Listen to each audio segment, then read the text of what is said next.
ரூமில் தங்கமயில் இருக்காங்க. அப்போ ஃபோன் பேசிகிட்டே இருக்காங்க. என்ன என்ன இப்போ போய் ஃபோன் பேசிகிட்டே இருக்கா அப்படின்னு சொல்லிட்டு அவங்க அம்மா கேட்குறாங்க. ஒன்றும் இல்லைம்மா, என்னோடய ஃப்ரெண்டு தான் சும்மா பேசிகிட்டு இருக்கா. என்ன பேசிகிட்டே இருக்கா? இவ்வளோ நேரம் பேசிகிட்டே இருந்தால் என்ன ஆகும்? இல்லைம்மா, கொஞ்சம் போய் வெளியே பேசிட்டு வரேன். என்ன வெளியே போகிறேன்னு சொல்கிற?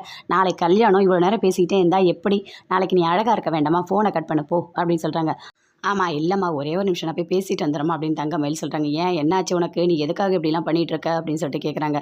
ஒன்றும் இல்லைம்மா, அவர் தான் ஃபோன் பண்ணார், என்னை பார்க்கணுன்னு சொன்னார். நான் வேண்டான்னு சொன்னேம்மா, நான் அவர் கேட்கவே இல்லைம்மா அப்படின்னு சொல்லிட்டு தங்கமயில் சொல்கிறாங்க. ஓ, மாப்பிள்ளையா? சரி சரி, போய் பார்த்துட்டு வா போ அப்படின்னு சொல்கிறாங்க. அப்படியே பார்க்குறாரு.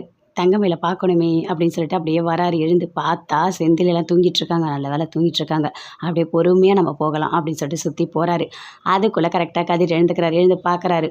எங்கே போகிறாரு? எங்கேயாவது பாத்ரூம் போவார் அப்படின்னு சொல்லிட்டு இருக்காங்க. இல்லை இல்லை இல்லை, அண்ணியை பார்க்கறதுக்காக தான் அண்ணன் ஒளிஞ்சு போகிறாரு அப்படின்னு சொல்கிறாரு. சரி சரி, நம்மளும் போய் பின்னாடியே பார்க்கலாம் என்ன நடக்குதுன்னு அப்படின்னு சொல்லிட்டு பின்னாடியே வராங்க.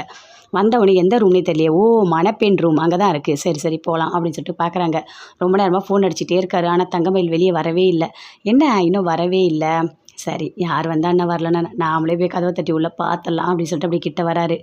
கதவை அப்படி தட்டுறது. தட்டி பார்த்தா உள்ளே இருந்து மீனாவும் ராஜி 2 பேருமே வராங்க.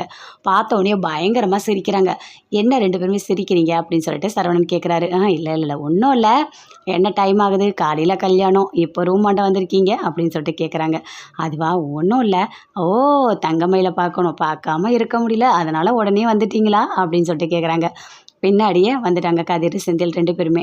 ஆமாம் அண்ணா, கல்யாணம்னு சொன்னாங்க, ஆனால் நீ இப்படி மாறுவேன்னு நான் நினச்சி கூட பார்க்கலண்ணா அப்படின்னு சொல்லிட்டு கிண்டல் பண்ணுறாங்க. ஐயோ, அதெல்லாம் ஒன்றும் இல்லை, சும்மா தான் நான் பார்க்கலான்னு வந்தேன். சரி, நான் போயிட்டு வரேன் அப்படின்னு சொல்லிட்டு சரவணன் அங்கேருந்து போகிறாரு. தங்கமயில் வெளியே வராங்க. வந்து பார்க்குறாங்க. எங்கே அவரை காணோம் அப்படின்னு சொல்லிட்டு. சரி, காணோம் அப்படின்னு சொல்லிட்டு உள்ளே போகிறாங்க. ஃபோன் பண்ணுறாங்க. என்னங்க, நீங்கள் வெளியே வர சொன்னீங்க, காணோம். இல்லைங்க, உங்களை பார்க்க நான் வந்தேன், ஆனால் நீங்கள் அங்கே இல்லை, அங்கே 2 பேருமே தான் இருந்தாங்க அப்படின்னு சொல்கிறாரு. ஓ, அப்படியா? ஆமாம், அங்கே மீனா ராஜ் 2 பேருமே இருக்காங்கல்ல. ஐயோ சாரிங்க, நான் ரூம் மாறிட்டேங்க அப்படின்னு சொல்கிறாங்க. ஓ, அப்படியா? சரி பரவாயில்ல, விடுங்க அப்படின்னு சொல்லிட்டு பேசிக்கிட்டு இருக்காங்க. குமார் அந்த ஆளுங்கிட்டலாம் சொல்கிறாங்க, ரவுடிங்கிட்டலாம், இங்கே பாரு, கண்டிப்பாக அந்த மணப்பெண்ணு அங்கே இருக்கவே கூடாது, அந்த பொண்ணை தூக்கணும், அந்த கல்யாணத்தை கண்டிப்பாக நிறுத்தணும். அவங்க எவ்வளோ திமிராக பேசினாங்க அப்படின்னு சொல்லிட்டு குமார் சொல்கிறாரு. அதெல்லாம் பக்காவாக முடிச்சிடுறோம், மணப்பெண்ணோட ரூமில் போய் தூக்கிடுறோம் அப்படின்னு சொல்லிட்டு எல்லா ரவுடிங்களும் போகிறாங்க. போயிட்டு 2 பேருமே படுத்துட்ருக்காங்க. ராஜ் 2 பேருமே மயக்க மருந்து அப்படியே மூஞ்சில் வைக்கிறாங்க. வச்சுட்டு 2 பேருமே அங்கேருந்து கூட்டிகிட்டு வராங்க. ஆமாம், மணப்பெண் ரூமில் 2 பேர் இருக்காங்க அப்படின்னு சொல்லிட்டு குமாருக்கு ஃபோன் பண்ணி சொல்கிறாங்க. 2 பேர் தானே, தூக்கு, பரவாயில்ல, அப்புறம் பார்த்துக்கலாம் அப்படின்னு சொல்கிறாரு. அதே மாதிரி 2 பேரை தூக்கிட்டு வந்து ஒரு ரூமுக்குள்ளே அப்படியே வந்து அடைச்சி கட்டி வைக்கிறாங்க. அங்கேருந்து குமார் வராரு. யார் அந்த 2 பேர் பார்க்கலாம் அப்படின்னு சொல்லிட்டு வராரு. வந்து பார்த்தா மீனா ராஜி. வெளியே வந்தோடனே ரவுடிங்களை பயங்கரமாக அடிக்கிறாரு. டேய், அந்த கல்யாண பொண்ணை தூக்குனா இவங்களோட பொண்டாட்டிங்களை தூக்கி வச்சுருக்கீங்க, கொஞ்சம் கூட உனக்கு அறிவே கிடையாது அவனுக்கு அப்படின்னு சொல்லிட்டு அடிக்கிறாரு. இப்போ என்ன பண்ணுறதுனே தெரியலையே அப்படின்னு சொல்லிட்டு மீனா ராஜி 2 பேருமே எழுந்துக்கிறாங்க.